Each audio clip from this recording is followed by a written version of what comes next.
നമസ്കാരം. ഇന്ത്യയിൽ നിർമ്മിക്കുന്ന ബിൽഡിംഗ്സിനൊക്കെ ഒരുപാട് സ്റ്റാൻഡേർഡ് കോഡ്സുകൾ ഉണ്ടെന്ന് നമുക്കറിയാം. National building code, national electric code, ഇതൊക്കെ നമ്മൾ കേട്ടിട്ടുണ്ടാവും. എന്നാൽ എനർജി കൺസർവേഷൻ ബിൽഡിംഗ് കോഡ്സിനെ പറ്റി കേട്ടിട്ടുണ്ടോ? വൈദ്യുതിയുടെ ഈ വീഡിയോയിലൂടെ നമ്മൾ നോക്കുന്നത് ബ്യൂറോ ഓഫ് എനർജി എഫിഷ്യൻസിയുടെ എനർജി കൺസർവേഷൻ ബിൽഡിംഗ് കോഡ്സിനെ പറ്റിയാണ്.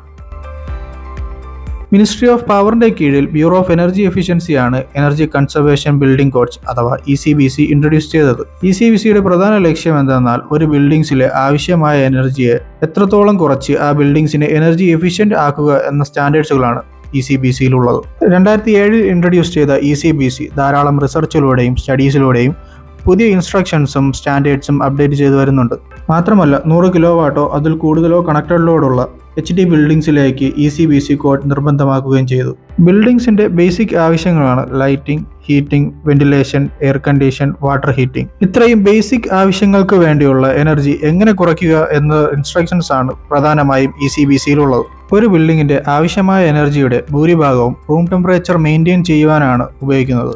ഇതിനുവേണ്ടി ബിൽഡിംഗ് എൻവലപ്പ് അതായത് വാൾ, റൂഫ്, ഫ്ലോർ എല്ലാം തെർമൽ ഇൻസുലേറ്റ് ആകുകയും അതുപോലെ തന്നെ എനർജി എഫിഷ്യൻ്റായ HVAC സിസ്റ്റവും അതിൻ്റെ ഓപ്പറേഷൻസും ECBCയിൽ ഉൾപ്പെടുത്തിയിട്ടുണ്ട്. ഇതുകൂടാതെ തന്നെ natural lighting, LED, renewable energy, solar water heater, അതുപോലെ തന്നെ energy recovery techniques, energy management automation ഇതുപോലുള്ള എനർജി എഫിഷ്യന്റ് ആയിട്ടുള്ള ടെക്നോളജിയെ ECBCയിൽ ഉൾപ്പെടുത്തി പ്രൊമോട്ട് ചെയ്തു വരുന്നുണ്ട്. കണക്റ്റഡ് ലോഡ് 100 കിലോ വാട്ടിൽ കൂടുതലുള്ള കൊമേഴ്ഷ്യൽ HD ബിൽഡിംഗ്സിൽ മാത്രമേ ഇപ്പോൾ ECBC മാൻഡേറ്ററി ആയിട്ടുള്ളൂ. എന്നിരുന്നാലും ചില റെസിഡൻഷ്യൽ ബിൽഡിംഗ്സും അതുപോലെ തന്നെ ഗ്രീൻ ബിൽഡിംഗ് സർട്ടിഫിക്കേഷൻ ലക്ഷ്യമിടുന്ന ബിൽഡിംഗ്സും ECBC ഫോളോ ചെയ്തു വരുന്നുണ്ട്.